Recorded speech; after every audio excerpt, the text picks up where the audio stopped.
Hi, I'm Amy Corr, Chief Brokerage Officer of @Properties Christie's International Real Estate, and you're listening to Corr Values, a podcast where we talk about real estate and real life. As someone who's worn many hats, agent, managing broker, coach, executive, and mom, I know the hustle is real. So I'm sitting down with industry leaders and entrepreneurs to uncover the stories, strategies, and values that fuel real success. From being the CEO of your own business to figuring out how to show up for your people, we're covering it all.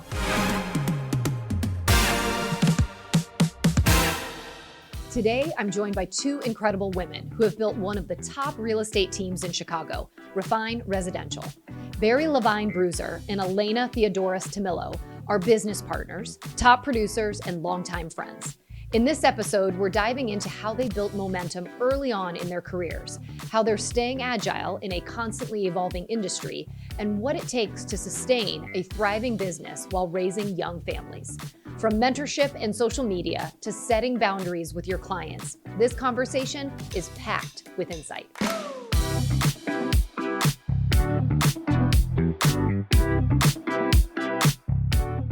All right, so Bari and Elena, welcome to the show. Thank you. I'm so excited to have the two of you. You both have been with @Properties Christie's for a pretty long time. Bari, how many years has it been for you? This will be my 21st year. Wow, I know. 21. I'm legal. You're so old. What does that mean? So you started when you were 5. When you're legal in real estate. Yeah, you're 29. You started when you were, okay. Yeah. 9. Mm-hmm.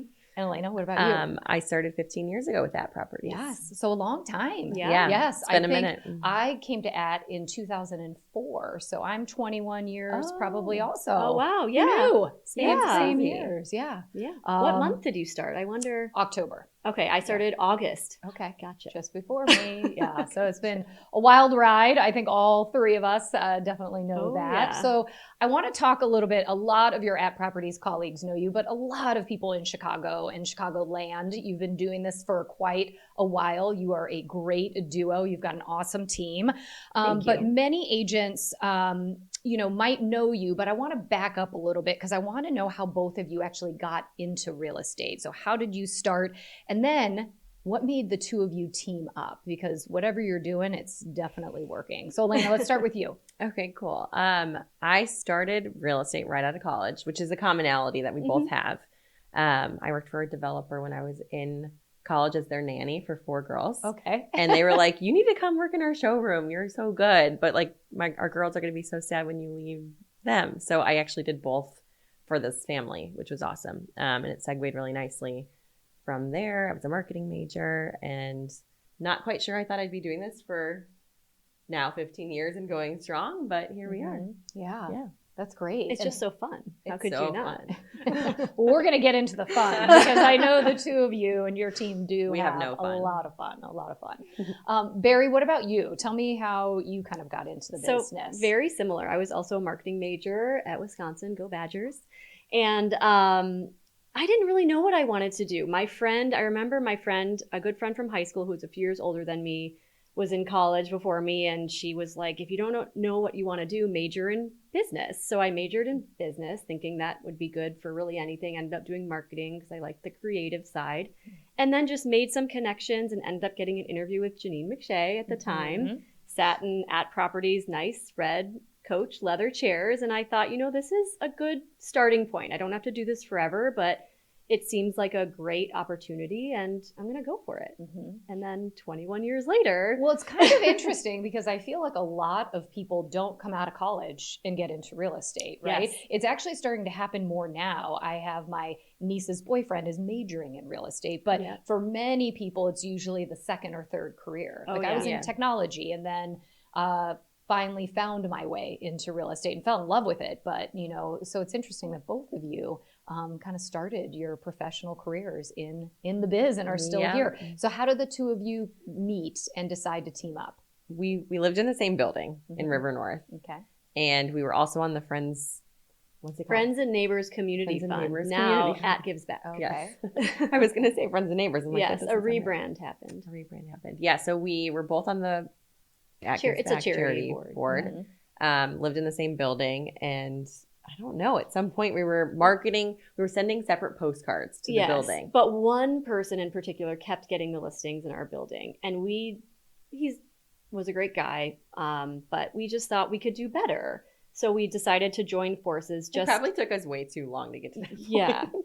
Yeah. But just at least for our building, we decided to market together, which was confusing at the time because we were on two separate teams.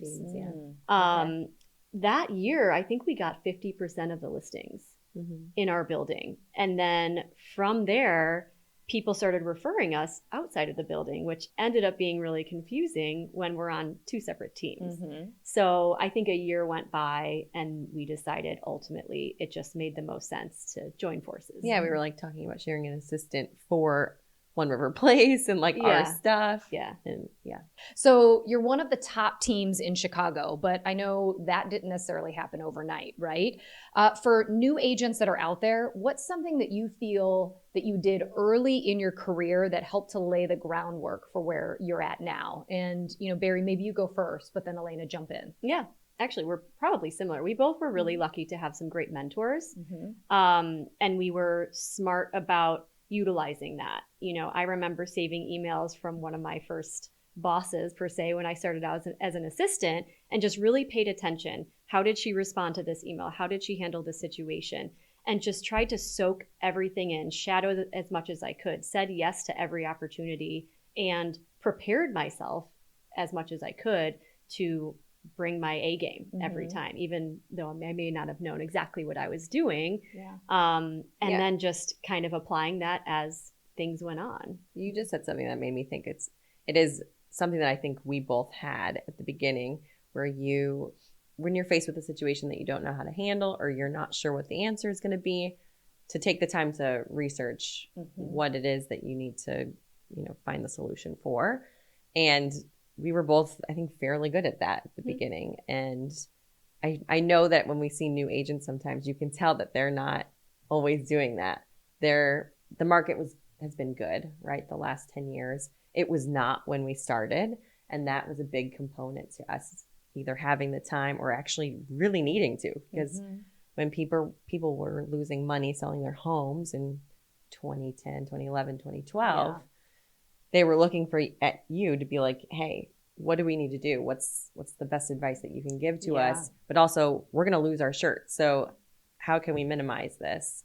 Yeah, it was a big deal. I mean, I remember that. Yeah. And I love how you talk about mentorship, because I think that is so important as a new agent, no matter how you find it. And I don't think it means you have to be on a team, because I do think that there are more senior experienced agents that are out there that are more than happy to help a newer agent. And I'll tell you, I learned it the hard way. I was at the Clybourne office in the basement. It was my first opportunity to get a listing. This was probably 2004-ish. And I was newer to and it was a house in Bucktown, and it was called like an upside down house, where you walk in, and I had never seen many of them, but that's what it was called. And you walked in, and the top floor was the kitchen and the living room, and the bedrooms were below. So I was already done in for, because I didn't really know how to price it, but I did everything wrong. But what I did do is I went and I talked to Linda Brzezinski. We all remember Linda, who's now in Florida, and Kim, her daughter, is still in the business. But instead of asking her to go in and co-list with me, and she'd had tons of experience at Bucktown, I went and asked her a few questions, and long story short, I went into the listing and did everything wrong. I gave them the wrong price on the spot, and they were very kind, but it was really obvious that I had blown it. And so it's like, had I taken the time though to realize that mentorship and maybe pulling somebody in, again, sharing the listing, but I would have gotten 50% of something instead of zero, and I would have learned so much. So I love that you really tie your success back to others who've kind of been in the business before you. Yeah, and I think no matter how long you've been in it, you can't let your ego get to you. I have something coming up hopefully soon that's a mixed use, and I brought a commercial agent in because I just felt like that was going to be the best route for that client. And it's like, sure, let's do 50-50. Like, I've been doing this for 21 years, but this was a piece that I wanted a commercial expert to help with that side of it. So I just think no matter how new or veteran you are, you want that mentorship when needed. Yeah. And that's always going to be And so the collaboration helpful. helps you grow, you know, Yeah. because you And it's just get more a different fun. perspective. And Mhm. it is more Yeah, fun. it is more fun. So tell me a little bit about that fun, because you also have, there's the two of you, but you have a team Mhm. as well. So how do you bring that mentorship and that fun for your team members? Yeah, we have come up with a pretty nice system because we do have agents on our team that are all different levels. Some are brand new, and then some are, have their Rolexes and are selling millions of dollars every year. So the mentorship depends on the level of years people have been in real estate. So we've set up a lot of opportunities to shadow listings, shadow buyer tours, or they're another client essentially of ours, our team. So when they call, we answer and make sure we make time to answer questions, come to a listing appointment if needed, and just help as much as we can, because we really want our team to grow to a team of all Rolex winners, which it's not Rolex anymore, but $10 million plus producers. That's always been a really big goal, not just to have the team help us, but be able to return the favor alongside of that, and we all grow together. Yeah, that's great, because I think, they want that mentorship, and I think when they feel like you're vested in them, that's also what keeps it sticky, right? Because I think sometimes when people hit those levels, the 10, the 15, the 20 million, there is that question of, why do I stay on a team? Should I be out on my own? So I think a lot of it comes down to, what are they getting from the two of you? We are very non-ego based, I think, is another big part of why we have stayed together and why we've enjoyed working with each other and why our team has stayed so strong as well. And that goes in with the rebrand that we had a few years ago. We were Bari and Elena Real Estate, and we were like, let's take our names out of it, which is not something that people often do in real estate. Like, your name is your business, right? And it still is, of course, but we made it Refine Residential so that people on the team could feel that ownership to take their business and make it whatever they want to and not feel like it has to be under Bari and Elena. So I love that. All right, I want to shift gears a little bit, because we've had a lot going on, a lot of changes in the last year due to some lawsuits with NAR. Wait, what? Wait, what are you talking about? Yeah, right, exactly. The constant evolution of, how agents are showing up on social media, and I know the two of you do spend quite a bit of time being out there on social. How has your business strategy changed over the years? And really, I would say over the past year, given so much of these changes. And what are you doing right now to stay ahead of the curve? Yeah, I would say from the NAR changes perspective, I think we've just hammered in our value even more so than ever with our clients. Just, not only are we real estate experts, but we advise on staging, we're contractors, we're therapists, we're almost attorneys. There's just so many different hats we wear, and we make sure to deliver that value to our clients to make sure they know what we are bringing to the table. So we try to be really clear about that. As far as social media goes. Yeah, Bari comes up with these ideas. She'll text me, I was just in the shower and these 4 ideas came to my head. The shower, I do my best thinking in the shower. Okay. Don't we all? Yeah. Let's do handstands on Michigan Avenue and talk about, no. It's the yogi in her. Yeah. Anytime I could incorporate a handstand. Yeah. No, so she comes up with these crazy ideas, but sometimes they're really fun and funny. And again, our kind of more sarcastic, don't take it too seriously humor, I think, comes out in those. And we don't know what we're doing, right? Like, we're totally faking it. We'll go in and be like, okay, so is this what we should do? Are we funny? Are we funny? Are people going to want to watch do this? people understand this? And then it's also keeping in mind our clients.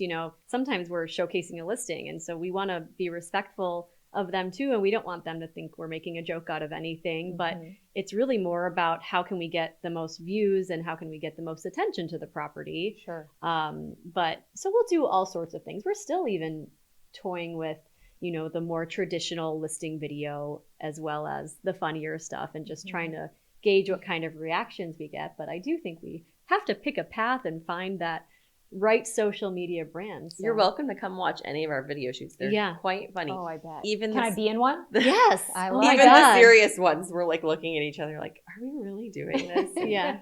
ChatGPT. Now, do you produce them yourselves? Do you have a company that helps support your social media? Because I know for so many agents, that's like the push-pull of like, do I just hire somebody to kind of keep me on track? What do you all do? I mean, we're fortunate because we do have the ability to have a full-time marketing person. So, you know, she helps a lot with orchestrating some of that. Again, all Bari's ideas. But it depends on the level of the listing, honestly, or what the quality of the video is that we want. You're able to accomplish so much with your iPhone.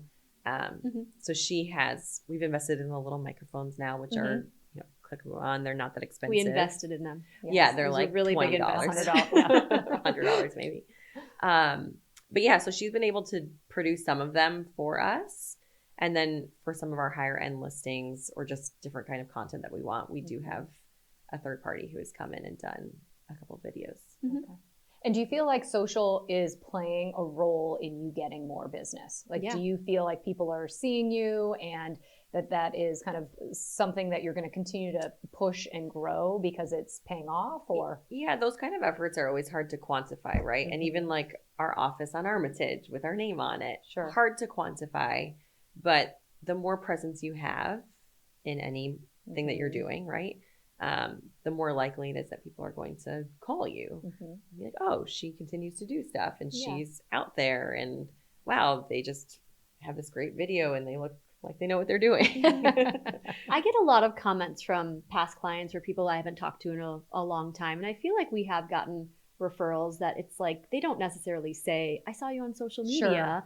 But you're like, I haven't talked to you in so long. And, you know, it's a way to stay in front of people almost, and they feel like it's their choice.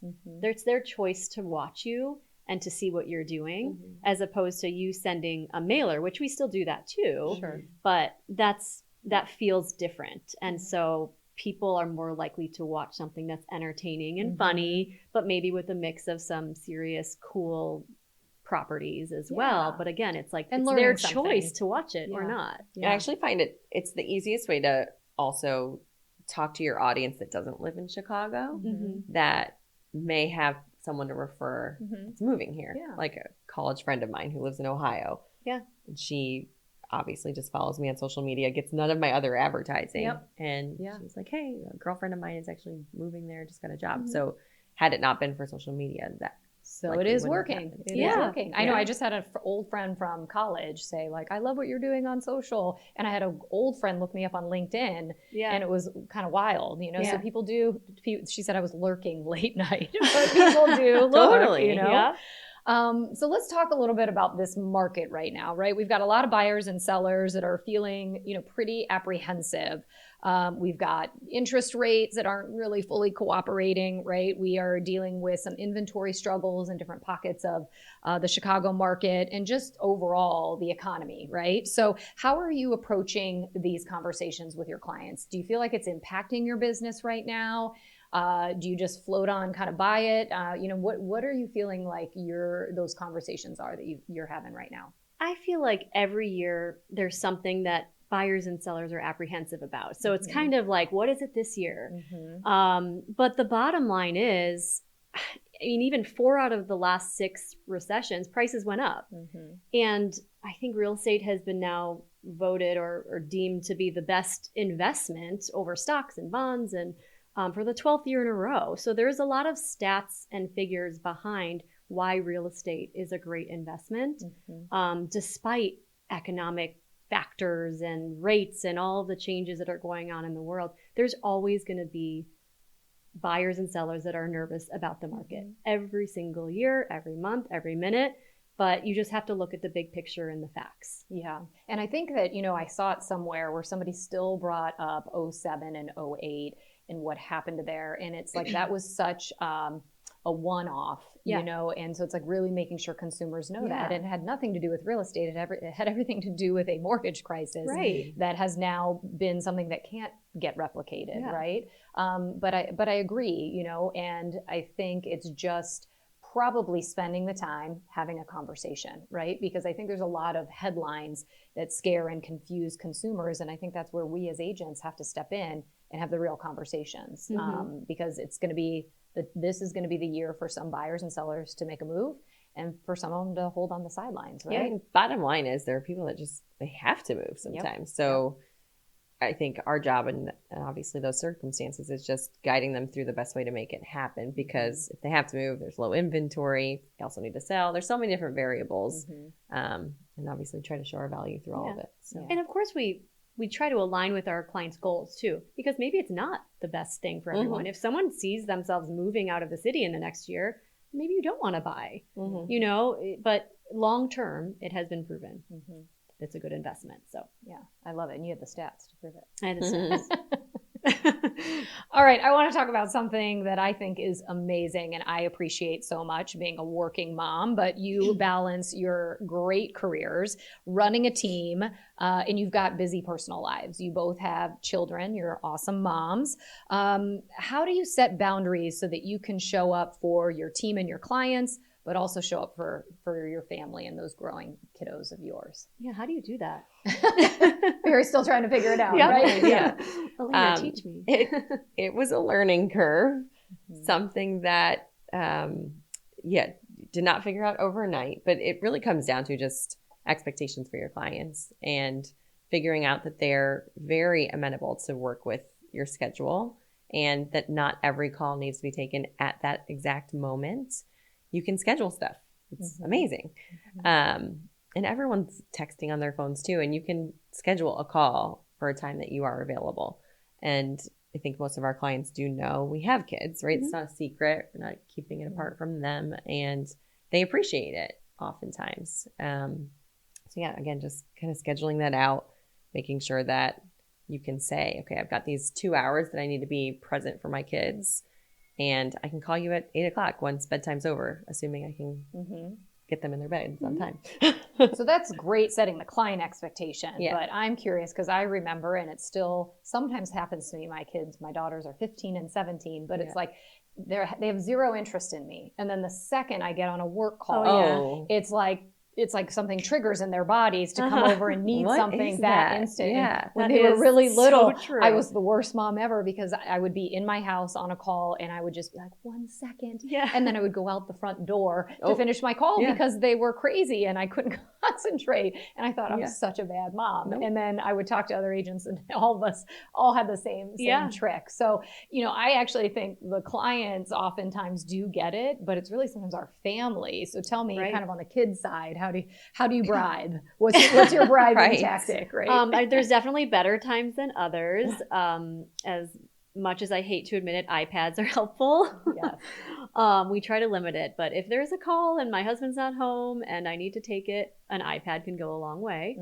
But I mean, really, it's more of scheduling. Like I really do try to schedule around after my kids go to bed, I will take the calls. Of course, there's one-offs that are more urgent. Like time sensitive. Last night I was at a friend's house and really trying to get an offer in before anyone else did. So I was kind of escaping to take the calls, which happens every now and then, but really trying to not only make real estate and your job a priority, but your kids a priority. So, and everyone has hammered in to us that the time is fleeting with your little kids. So just to enjoy it and take advantage of that.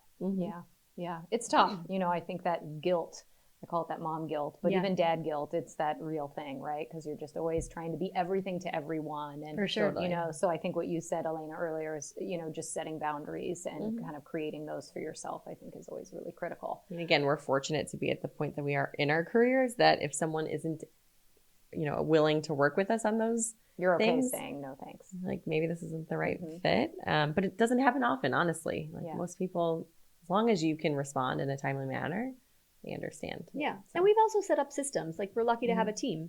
And so we all have each other's back, and no one, no matter if they have kids or not kids or anything, no one is available 24/7.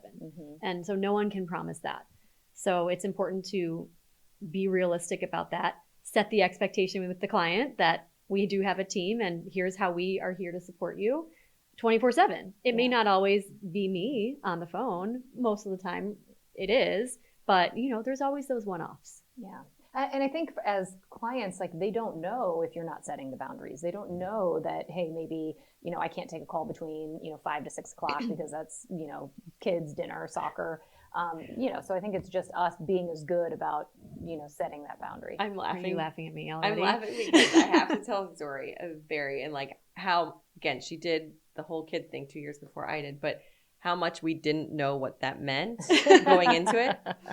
At the hospital, Bari brings home her baby and she is computer out. I went to visit her. And negotiating deals. I mean, she was like, but I have to make this call. I have to tell the client.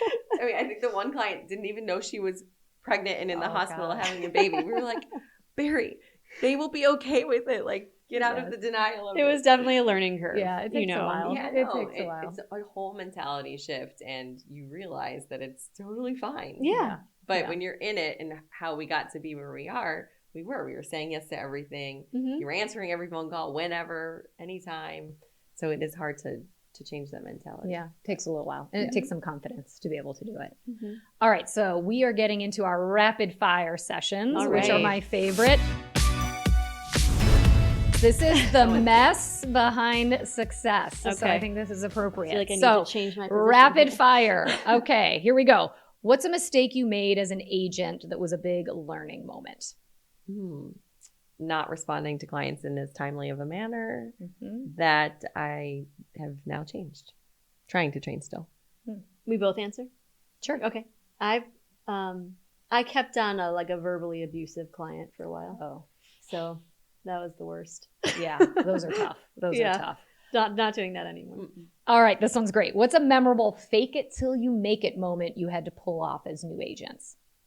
Wait, as new agents? Yeah. We're not still faking it. You might be Yeah, right we never now. know. Trying to go on Lower Wacker Drive with a client, having no idea Where you were I going. was. Oh God. And This was actually yesterday. I'm kidding. Yeah, I'm kidding. I mean, totally. Now we have GPS that works. Right. 15 years ago, it was like MapQuest. Yeah. Like, Yeah. where are we going today? Yeah. So, I think it was like, I just wanted to take you around the block it. and like show you a few of these things. And I'm like ferociously looking for Trying to any figure out. streets that I Yes. know how to get out of. Yes. Yeah. Mine was probably, we were so young when we started that any new client that I met was first asking me, how old am I? How old are you? Are you How old enough long to have be you been driving doing that? this? So I used to have heels in my car that I would like slip on to see any client. But yeah, I didn't know where I was going. I MapQuested everything. I would get to a buyer tour 15, 20 minutes early, drive around, because you didn't have like Yelp or you couldn't find things. So I was like, How many people right there's now a- listening are like Googling MapQuest? yeah. What is MapQuest? Oh my God. I used to use it in the suburbs. Yeah, I sometimes. would print Yeah. off these maps. Mhm. And I would take note of where the closest L stop is, where the nearest grocery store is, a park. I had no idea. But then when I walked in, I would be like, oh, the grocery store, this is a great location. Yeah. The grocery store is right by, it's a tree-lined street. Did you know the one across the street just sold for this price? And then I sounded like I knew what I was talking about. So Yeah. I guess we did a lot of research, but Research, yes. yeah, but Research we and high definitely, if you don't know what you're doing, you have to do research and then you fake it as much as you can and Yeah. hope for the best. Yeah, I love it. What's the most unexpected request you've ever gotten from a client? I had to clean up. I guess they didn't request it, but I showed up to a showing and this cat. I hate cats. I'm sorry. I love dogs. I'm sorry if you guys are cat lovers, but Don't mind them. this cat had made a mess. Not just like in one spot. It was like all up the wall and everywhere, and I had to clean it up. It was so disgusting. But then I told the client, and they didn't even apologize. They're like, "Oh yeah, she does that." Oh, What? gosh, that's crazy. All right, so this one was probably pretty appropriate. What's one work moment where you looked calm on the surface, but it was chaos behind the scenes? Is there any listing that you guys had or any? Yeah, recently one that comes to mind, we were just in a negotiation, so on the phone with our client and trying to come up with a counter offer situation, and all of a sudden she just says, okay, who's the buyer's agent? And she was kind of a know everybody kind of person. We say the team. Oh yeah. She goes, oh my gosh, I know her so well. Hangs up on us and then calls the agent directly. Yeah. And ends up negotiating with her this deal. yeah, so behind the scenes, we were like freaking out. We're like, she's going to kill this deal. She like really needs this offer. What is she doing? On the But it ended up surface, working out okay. It has all worked out. Knock on wood. She's happy. Yeah. We were Okay. going to try to get a little more money, but she's happy. Yeah. Okay. So we're happy, and That we're was a happy for everyone very that was weird one. involved. Very wow. weird one. Yeah. A surprise around every turn with that one. Mm-hmm. Wow. Yep. Every deal's Yep. fun and You never exciting. All right. So this is our second rapid fire style, and this is red flag or green flag. So red bad, green good, right? Voice texting a client while driving. Green. Okay. Okay. Because you're not typing, right? Right. You're just Yeah. voicing. Okay. Yeah. Taking work calls at your kid's soccer game. Mostly red for me. Like one call, green. Those games can be long. Yeah. Yeah. Fair break. So mostly red, but a green's okay sometimes Yeah. if the game's Yeah. long, going into overtime. Turning your phone on do not disturb after 7 p.m. Red or green? red. Red. Too early? Talking about the balance with kids, my kid time is really from 5 to Yeah. 8, right? Yeah. And then I go to bed, and so then I need to catch up on calls after. So you're green. So at I'm 8 to 10. green. Yeah. Yeah. We're like yellow 5 to 8, and then it's green from like 8 to 10. Yeah. Is there a yellow flag? We can make one up. Sure. We This just is did. our game, ladies. This is our Perfect. game. Yellow flag. Bringing your kid to a showing. Red or green? It's like the same answer for soccer for me. It's like red, but like maybe once in a while, green's okay. It depends on the client. Mhm. I mostly say red, but Yeah. every now and then, sure. Mhm. Yeah. People like my kids. They're cute. Yeah. Yeah. Sometimes they help sell. Yeah. Let's face it. Yeah. All right. Lowering your commission to get the business. Red. Red. Okay. I'm glad that I got the reds there. Yeah. Well, ladies, I can't believe our time is over, but thank you for joining me. I really appreciate it. Thanks for So having fun. us. This was so having the fun. two of you here, and I just appreciate. I know how hard you work. I know you have an incredible team, and it's so exciting to see you continue to grow and flourish. So Thank for you. joining me. Thanks for joining me on Corr Values. Thanks to all of you, and until next time, remember you got this. Thanks for listening to this episode of Corr Values. If you loved the episode, be sure to hit the follow button so you don't miss the next one. You can also connect with me on Instagram and LinkedIn for more insights on all things real estate and real life. And always, as a friendly reminder, you got this.